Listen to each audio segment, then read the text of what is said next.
Hi friends, ದಕ್ಷಿಣ ಆಫ್ರಿಕಾದ captain ಆದಂಥ woman ತಂಡದ ಲೌರಾ ವೊಲ್ವಾರ್ಟ್ ಅವರು ಈ ದಿನ ಐರ್ಲೆಂಡ್ ವುಮನ್ ತಂಡದ ವಿರುದ್ಧ 124 ರನ್ ಹೊಡೆದಿರುತ್ತಾರೆ. 95 ಬಾಲ್ನಲ್ಲಿ 100 ಹೊಡೆದಿರುತ್ತಾರೆ. ಟೋಟಲ್ 19 4 ಹೊಡೆದಿರುತ್ತಾರೆ.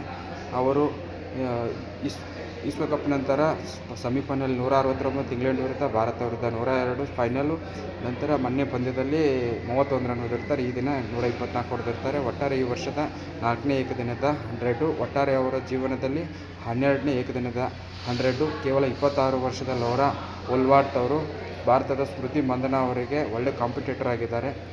ಈ ಚಿಕ್ಕ ವಯಸ್ಸಿನಲ್ಲಿ ಅವರು ಈ ಸಾಧನೆ ಮಾಡಿರೋದಕ್ಕೆ ಅಭಿನಂದನೆಗಳನ್ನು ಸಲ್ಲಿಸುತ್ತಾ, ಅದೇ ರೀತಿ ಇವತ್ತು 375ಕ್ಕೆ 6 ವಿಕೆಟ್ ಜಾರ್ಜ್ ಓವಲ್ ಮೈದಾನದಲ್ಲಿ ದಕ್ಷಿಣ ಆಫ್ರಿಕಾದವರು ಸುನೆ ಲಸ್ಸಾ ಕೂಡ ಅವರು ಈ 114 ರನ್ ಹೊಡೆದಿರುತ್ತಾರೆ.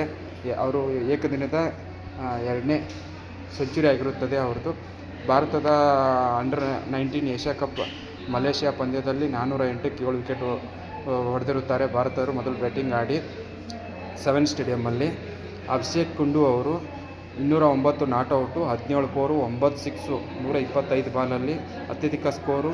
ಏಷ್ಯಾ ಕಪ್ನಲ್ಲಿ ಮೊದಲ ದ್ವಿಶತಕವಾಗಿರುತ್ತದೆ. ಮಹೇಂದ್ರನ್ ಅವರು ಭಾರತದ ಪರವಾಗಿ 5 ವಿಕೆಟ್ ಒಗೆದಿರುತ್ತಾರೆ.